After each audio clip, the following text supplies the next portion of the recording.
faire et aujourd'hui on va faire une petite vidéo de présentation et de déballage du châssis de chez Street Jam, le SJF 01, qui est donc leur Formule 1. On va faire d'abord un petit récapitulatif de la marque Street Jam.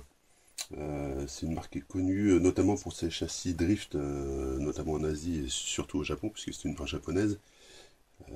Leur châssis le plus représentatif, c'est notamment le châssis OTA R31 pour les drifters, hein, ça on en reparlera sûrement.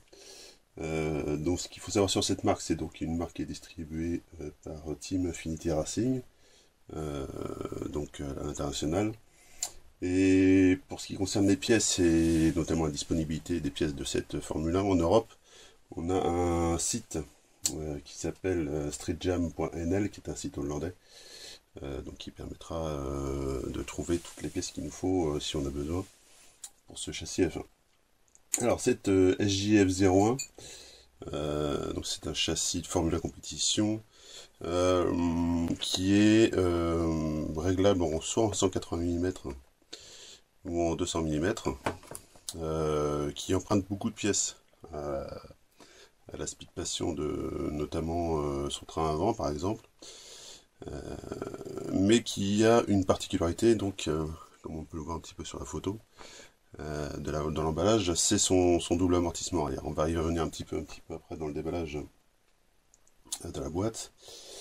Il faut savoir que ce châssis, notamment utilisé par Atsushihara, a gagné la Ride Cup en 2014, donc c'est forcément un châssis qui a un potentiel de compétition intéressant, et qu'on pourra faire évoluer donc avec des pièces options par exemple, qu'on trouvera, qui sont un petit peu identiques à celles qu'on trouvera chez Speed Passion. C'est notamment la pièce de réglage de carrossage, et on pourra trouver divers ressorts arrière, et ils ont toute une gamme aussi de carrosserie chez Street Jam, avec des nez assez sympas qui reprennent un petit peu les nez de cette saison 2014, une série de carrosseries qui est sortie je crois en début d'année, au mois de janvier, si je me rappelle bien. Voilà, donc on va regarder un petit peu ce qu'il y a dans la boîte. Alors c'est un petit peu le premier déballage, j'ai pas regardé du tout ce qu'il y avait dedans. Donc on sait de base que donc sur le manuel on va avoir une version japonaise et une version anglaise, donc ça va être des étapes classiques. Donc si vous n'êtes pas anglophone, ça va être un petit peu plus compliqué, mais bon, avec les schémas ça se fait relativement bien. Ça détaillera un petit peu toutes les étapes de montage, et à la fin on trouvera bien sûr normalement une petite fiche de setup, quelques conseils de réglage. C'est relativement classique. Voilà, fiche de setup pour la Street Jam. Voilà, donc au niveau de l'emballage, on va retrouver toute une partie, donc ça c'est toutes les pièces plastiques. Alors on peut noter déjà par exemple que la couronne, qui était en 12 billes sur la Speed Passion, est en 8 billes ici chez Street Jam. C'est toujours un module 64. On va retrouver le même train avant et le même train donc avant inférieur et supérieur. Donc la cale de réglage pour la chasse, pardon. Je vous l'ai dit, le carrossage tout à l'heure, c'était pour la chasse, qui est en option. C'est une cale qui peut s'inverser, qui donnera 2 réglages de chasse. On voit aussi qu'on aura plusieurs réglages possibles pour les hauteurs de caisse. Enfin, c'est vraiment une voiture, hein, comme pas mal de châssis de compétition maintenant, qui permet de régler vraiment toute la géométrie dans tous les sens. Donc les pièces aluminium maintenant. Donc on va trouver ici, c'est notamment le support pour les deux amortisseurs, le différentiel, alors les 2 pods. Alors les amortisseurs se prenant directement sur les pods, ce sont des pods qui sont vraiment spécifiques pour ce modèle-là. On ne trouvera pas de pièces de remplacement dans d'autres modèles, d'autres marques, pardon. On trouvera aussi des pièces de réglage, on voit, je sais pas si on voit bien la caméra derrière, pour rajouter un petit peu de chasse directement sur les fusées. Hop. Et dans toutes les bagues, donc ça c'est des donc qui correspondront aux étapes de montage, toute la visserie. Normalement, hop. Les huiles et les graisses utilisées. Je sais pas, j'ai pas regardé dans le manuel ce qu'il préconisait comme huile au démarrage. Pour acheter un œil si vous voulez tout à l'heure. Donc graisse classique, graisse noire et graisse de diff. On va retrouver les hexagones. Bien sûr, donc ça c'est tout ce qui est le double amortisseur. Donc ce sont des amortisseurs de petit volume, enfin ils appellent de petit volume, ils appellent ça quand même big bore, mais c'est des amortisseurs type 12e un petit peu. Ce qui se fait d'habitude sur les centraux des 12e. Un axe acier avec des roues, comment s'appelle, des platines de diff classiques. Donc l'axe carbone est disponible en option. Et on pourra mettre, c'est du standard, c'est du 6 mm, donc on pourra mettre un axe d'une autre marque s'il y a besoin.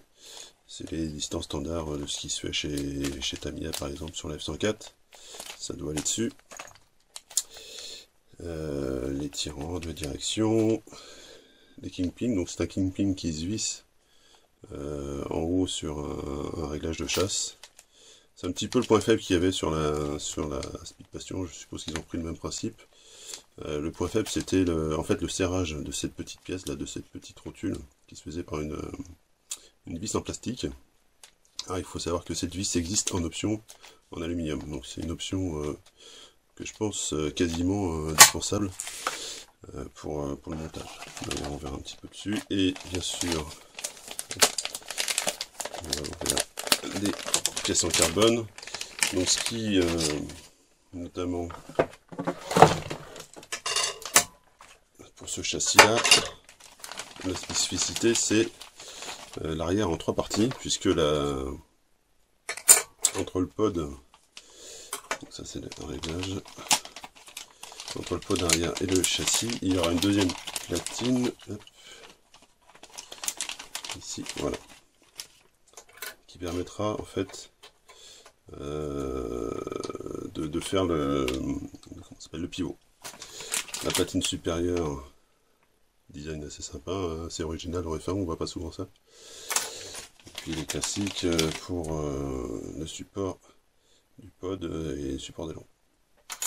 Donc voilà un petit peu ce qu'on pouvait dire sur ce premier déballage. On reviendra dessus bien sûr un petit peu plus tard avec une vidéo du montage étape par étape. Et je vous ferai aussi un petit peu plus tard la revue complète une fois qu'on aura fait des essais sur piste. Alors essentiellement sur moquette puisque la partie hivernale commence. Donc on verra si on a du beau temps, si on peut faire des essais sur asphalte. Je regardais si on avait les huiles, mais bon, je trouve pas, on va pas se mettre à détailler complètement. Ah, si peut-être là. Ça serait. Non. On ne sait pas quelle viscosité c'est. On sait que c'est de l'huile de silicone, mais on ne sait pas ce que c'est. Bon, on testera de toute façon, il y a plusieurs réglages et je regarderai un petit peu les setups.